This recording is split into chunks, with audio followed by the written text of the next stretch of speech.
জাতীয় থেকে আন্তর্জাতিক প্রান্তিক জনপদ থেকে নগর চারপাশ ঠিক কী ঘটছে এই মুহূর্তে তা নিয়ে আয়োজন এখন চারদিক। সঙ্গে আছি আমি সিফাত শাহরিয়ার। আওয়ামী লীগের প্রেসিডিয়াম সদস্য ও সাবেক মন্ত্রী শাহজাহান খানকে 7 দিনের রিমান্ড মঞ্জুর করেছে আদালত। বিকেলে 4টার দিকে তাকে ঢাকার সিএমএম আদালতে তোলা হয়। এ সময় পুলিশ শাহজাহান খানকে 10 দিনের রিমান্ড নেয়ার আবেদন করে এবং এই বৃহস্পতিবার মধ্যরাতে ধানমন্ডির একটি বাসা থেকে তাকে গ্রেপ্তার করা হয়। সবশেষ দ্বাদশ জাতীয় সংসদ নির্বাচনে মাদারীপুর 2 আসন থেকে টানা 8মবারের মতো নৌকা প্রতীক নিয়ে সংসদ সদস্য নির্বাচিত হন শাহজাহান খান। বর্তমানে তিনি বাংলাদেশ আওয়ামী লীগের প্রেসিডিয়াম সদস্য এবং বাংলাদেশ শ্রমিক ফেডারেশনের কার্যকরী সভাপতি।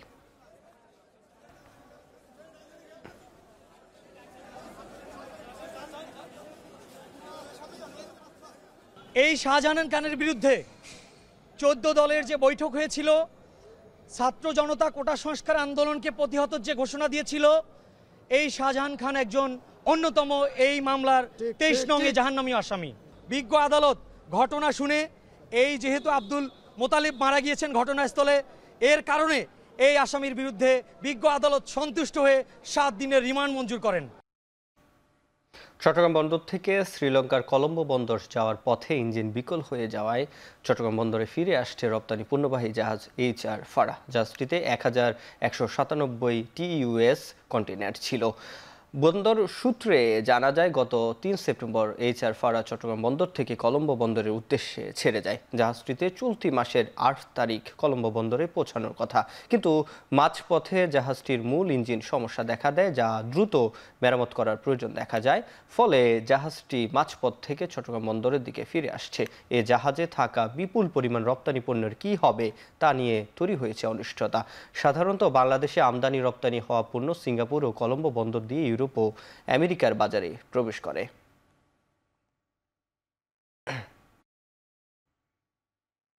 ঢাকা থেকে 10টি ট্রাক যোগে ভারতে ত্রিপুরার ডুম্বুর বাঁধ অভিমুখে ইনকিলাব মঞ্চের লং মার্চ কুমিল্লায় পৌঁছেছে। বিকেল 4টার দিকে জেলার টাউন হল মাঠে পৌঁছে একটি সমাবেশে যোগ দেয় তারা। এর আগে সকাল 10টার দিকে ছাত্র জনতার অংশগ্রহণে রাজধানীর শাহবাগ থেকে শুরু হয় লং মার্চ। অংশগ্রহণকারীরা জানান, আন্তর্জাতিক নদীতে ভারতের বাঁধ নির্মাণ, ইচ্ছে মতো পানি নিয়ন্ত্রণের প্রতিবাদে এই আয়োজন। লং মার্চ থেকে ভারতের সব অবৈধ বাঁধ উচ্ছেদ, দ্রুত তিস্তা মহাপরিকল্পনা বাস্তবায়ন সহ আন্তঃসীমান্ত নদীর অববাহিকায় ন্যায্য পানি বন্টনের দাবি জানানো হয়। কুমিল্লার সার্বভৌম সমাবেশ শেষে পদযাত্রা নিয়ে বিবির বাজার পৌঁছানোর কথা রয়েছে ইনকিলাব মঞ্চের। স্বাধীনতার পর থেকে যেভাবে প্রত্যেকটা নদীতে তারা অবৈধভাবে বাঁধ দিয়েছে এবং ব্যর্থ যৌথ নদী কমিশন করেছে বাংলাদেশ, তৎকালীন বাংলাদেশ সরকারকে নিয়ে, যেটার কোনো কার্যকর প্রতিফলন আমরা দেখি নাই। বাংলাদেশের যে চলমান বন্যা, এই বন্যা পরিস্থিতি যাতে আর কখনো না হয়, সেজন্য আমরা আন্তর্জাতিক মিডিয়াকে দেখানোর জন্য আজকে আমরা ফেনীর সেই ডম্বুর বাঁধে যাচ্ছি লং মার্চ করে। আপনারা দলে দলে কুমিল্লার টাউন হলে 3টার সমাবেশে যোগ দিন। সেই 3টার সমাবেশে, সার্বভৌম সমাবেশ থেকে আমরা আমাদের সীমান্ত বিবির বাজার পর্যন্ত লাখো ছাত্র জনতা হেঁটে যাব ইনশাআল্লাহ। ভারত থেকে ছাড়া পানির কারণে ডুবেছে পুরো ফেনী সহ আশপাশের অঞ্চল। ভারতের পানি আগ্রাসনের প্রতিবাদে স্ট্রাইক ফর ওয়াটার জাস্টিস কর্মসূচি পালন করেছে ফেনীবাসী। ফেনী শহরের ট্রাঙ্ক রোডের শহীদ মিনার প্রাঙ্গণে সকাল 10টা থেকে বেলা 11:30 পর্যন্ত চলে এই প্রতিবাদ কর্মসূচি। এ সময় পরশুরাম সীমান্তে ভারতীয় সীমান্ত রক্ষী বাহিনী BSF কর্তৃক বাংলাদেশে অংশের বাঁধ কেটে ফেনী সহ আশপাশের জেলা ডুবিয়ে দেওয়ার প্রতিবাদ জানানো হয়। এ সময় এছাড়াও বন্যায় ক্ষতিগ্রস্তদের যথাযথ ক্ষতিপূরণ, পানির ন্যায্য হিস্সা আদায় ও মুসাফুরে ক্লোজার দ্রুত পুনর্নির্মাণ সহ 11 দফা দাবি তুলে ধরেন প্রতিবাদকারীরা। স্ট্রাইক ফর ওয়াটার জাস্টিস কর্মসূচিতে ফেনীর নাগরিক সমাজ এবং পরিবেশ ও জলবায়ু বিশেষজ্ঞরা অংশ নেন।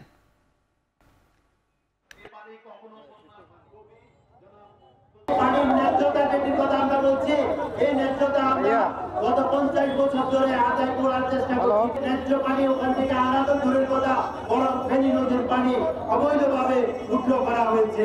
এই অভিযানের বিরুদ্ধে আমাদেরকে রুখে দাঁড়াতে হবে।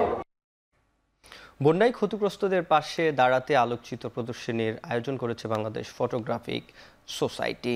শুক্রবার বিকেলে কেন্দ্রীয় শহীদ মিনারে বিপন্ন স্বদেশের পাশে আলোকচিত্রী প্রদীপাদ্য জাতীয় ও আন্তর্জাতিক পর্যায়ে পুরস্কারপ্রাপ্ত ও পেশাদার আলোকচিত্রীদের ছবি প্রদর্শনীর আয়োজন করা হয়। টেন্ট ও ফ্রেমে বাঁধানো এসব ছবি বিক্রির অর্থ বন্যায় ক্ষতিগ্রস্তদের দান করা হবে।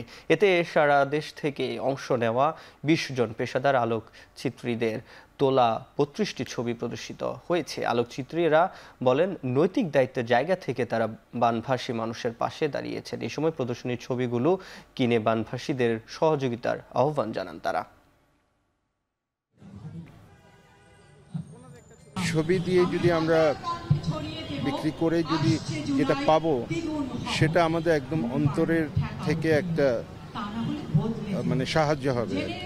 আমাদের যে ছবিগুলো আছে এই ছবিগুলো আমরা বিক্রির জন্য আমরা প্রদর্শনী করব এবং সেটা আমরা এই কেন্দ্রীয় শহীদ মিনার কি বেছে নিয়েছি, যেখান থেকে যে অর্থ আসবে বিক্রি হবে সেই অর্থটা পুরোটাই আমরা উন্নতির জন্য দান করব। ছবিটি কেনার উদ্দেশ্য হলো যে এই অর্থগুলো আমার মতো অন্যরাও উৎসাহী হয়ে ছবি ক্রয় করবেন এবং সেই ছবিগুলা বন্যার্তদের সাহায্যে এবং বন্যার্তদের যে আমরা উপহার সামগ্রী দেবো তাতে কাজে লাগবে। আমরা ঠিক করেছি যে এখান থেকে যে ছবিগুলো বিক্রি হবে বা বিক্রিলব্ধ সম্পূর্ণ টাকা আমরা কিন্তু বন্যা দুর্গতদের জন্য ব্যয় করব।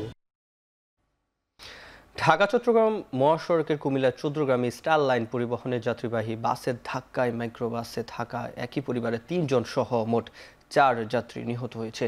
এ ঘটনায় আহত হয়েছে আরও ৫ জন। শুক্রবার ভোর 6:30টার দিকে মহাসড়কের বাতিশা নানকর এলাকায় এই দুর্ঘটনা ঘটে। বিষয়টি নিশ্চিত করে মিয়াবাজার হাইওয়ে পুলিশ ফাঁড়ির ইনচার্জ রইস উদ্দিন জানান, নানকরা এলাকায় ঢাকা চট্টগ্রাম মহাসড়কের ঢাকা লেনে একটি পিকআপ ভ্যান দাঁড়িয়েছিল। সেখানে নিয়ন্ত্রণ হারিয়ে শুরুতে পিকআপ ভ্যান ধাক্কা দেয় মাইক্রোবাসটি। এ সময় ঢাকাগামী একটি বাস ওই নিয়ন্ত্রণ হারান মাইক্রোবাসকে ধাক্কা দিলে ঘটনাস্থলে 4 জনের মৃত্যু হয়।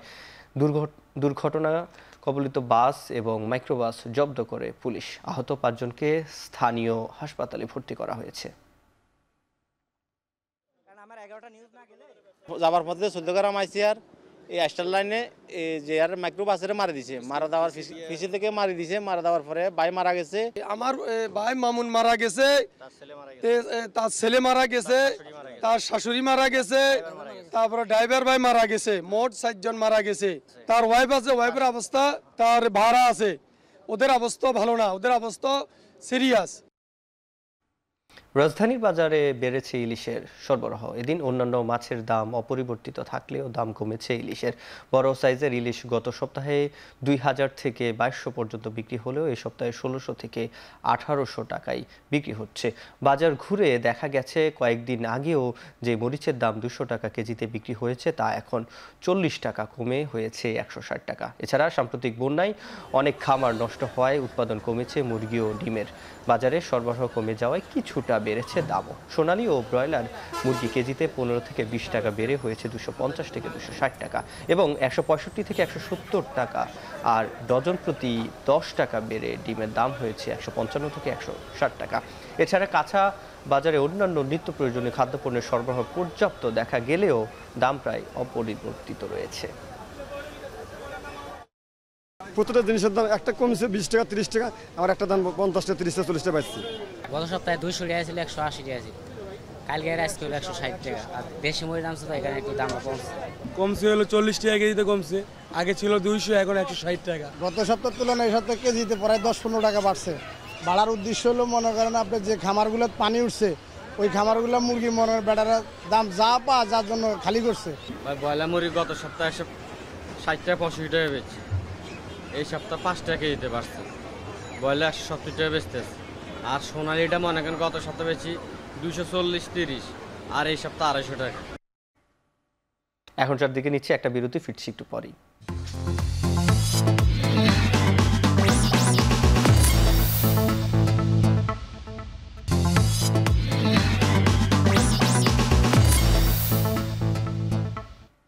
বিরতির পর ফিরে এলাম। আপনারা দেখছেন এখন চারদিক।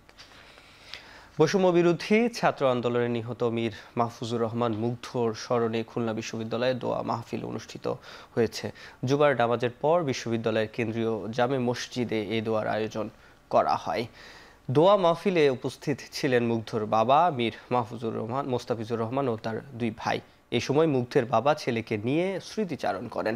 আইনি প্রক্রিয়ায় সঠিক তদন্তের মাধ্যমে মুগ্ধ হত্যার বিচার চান পরিবারের সদস্যরা। এছাড়াও আন্দোলনে নিহত এবং আহতদের দায়িত্ব বর্তমান সরকারকে নেয়ার জন্য আহ্বান জানান সাধারণ শিক্ষার্থীরা। মীর মাহফুজুর রহমান মুগ্ধ খুলনা বিশ্ববিদ্যালয়ের গণিত বিভাগের 19 ব্যাচের শিক্ষার্থী ছিলেন। 2023 সালে স্নাতক পাশ করার পর তিনি বিউপিতে প্রফেশনাল MBA করেছিলেন।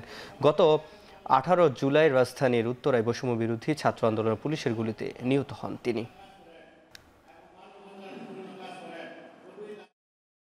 কাপ্তাই হ্রদের পানি বাড়ায় ডুবে গেছে পর্যটকদের অন্যতম আকর্ষণের রাঙ্গামাটির ঝুলন্ত সেতু। বৃষ্টি আর উজানের ঢলে হ্রদের পানি বাড়ায় গেল 23 আগস্ট থেকে ডুবতে থাকে সেতুতে পর্যটক চলাচলের নিষেধাজ্ঞা দিয়েছে কর্তৃপক্ষ। শুক্রবার দুপুর পর্যন্ত সেতুটির পাটাতন 3 ফুট পানির নিচে তলিয়ে গেছে। স্থানীয়রা বলছেন তলদেশ ভরাট হয়ে পানি ধারণ ক্ষমতা কমে গেছে। বাঁধের 16টি গেট খুলে দিয়ে পানি বের করছে কর্তৃপক্ষ। এরপরও উজান থেকে পানি নামতে থাকায় হ্রদের পানির উচ্চতা কমেছে ধীর গতিতে। বছরে প্রায় 5 লাখের বেশি দেশি বিদেশি পর্যটক সেতুটিতে দেখতে আসেন। প্রবেশ ফি, গাড়ি পার্কিং সহ ট্যুরিস্ট বোট ইজারা থেকে বছরে আয় হয় অন্তত 2.5 কোটি টাকা। সেতু ডুবে যাওয়ার হতাশা জানিয়েছেন পর্যটকরা। এবার দেশের বাইরের প্রসঙ্গ। কলকাতার আরজিকর মেডিকেল কলেজ হাসপাতালে ইন্টার্ন চিকিৎসক ধর্ষণ ও হত্যার 5 সপ্তাহ পরেও চলছে জুনিয়র চিকিৎসকদের বিক্ষোভ ও অবস্থান কর্মসূচি। ঘটনার পর হাসপাতাল সংস্কার করে অপরাধের আলামত ধ্বংসের নির্দেশ দেওয়ার অভিযোগ উঠেছে হাসপাতালের সাবেক অধ্যক্ষ সন্দীপ ঘোষের বিরুদ্ধে। তার বাড়িতে তল্লাশি চালিয়েছে ইডি। বিজেপির অভিযোগ, অপরাধীদের বিচারের আওতায় আনতে ব্যর্থ পশ্চিমবঙ্গ রাজ্য সরকার। তারা বলছেন পুলিশ নির্যাতিতার পরিবারকে ঘুষ দিয়েছিল ঘটনা ধামাচাপা দিতে। এদিকে তৃণমূল কংগ্রেস বলছে বিজেপি সহ অন্যান্য রাজনৈতিক দল ঘটনাকে অন্যদিকে প্রবাহিত করার চেষ্টা চালাচ্ছে। এই মামলার শুনানি 5 সেপ্টেম্বর থেকে পিছিয়ে 9 সেপ্টেম্বর নির্ধারণ করেছে ভারতের সুপ্রিম কোর্ট। ফিলিপিন্সের পর বছরের দ্বিতীয় সর্বোচ্চ শক্তিশালী সুপার টাইফুন ইয়াগির কবলে হংকং। দেশটিতে ঝড়ের তীব্রতা কমতে শুরু করলেও ভারী বৃষ্টির কারণে বন্ধ আছে ব্যবসা প্রতিষ্ঠান ও স্কুল কলেজ। হংকংয়ের পর টাইফুনটি চীনের দক্ষিণাঞ্চলের দিকে অগ্রসর হচ্ছে।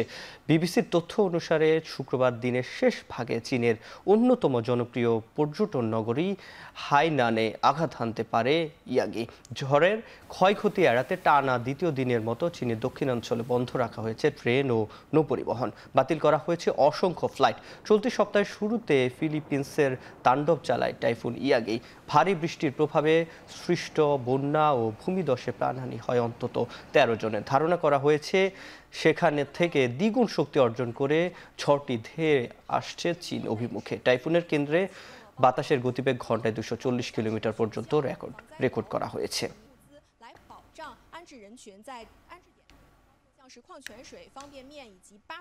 শেষ করছি এখন চারদিক। এখন টেলিভিশন ওয়েবসাইটে দেখতে ভিজিট করুন www.ekon.tv। এখন টেলিভিশন ফেসবুকে দেখতে ভিজিট করুন facebook.com/tv.ekon। এখন টেলিভিশন ইউটিউব দেখতে ভিজিট করুন youtube.com/c/ekontv।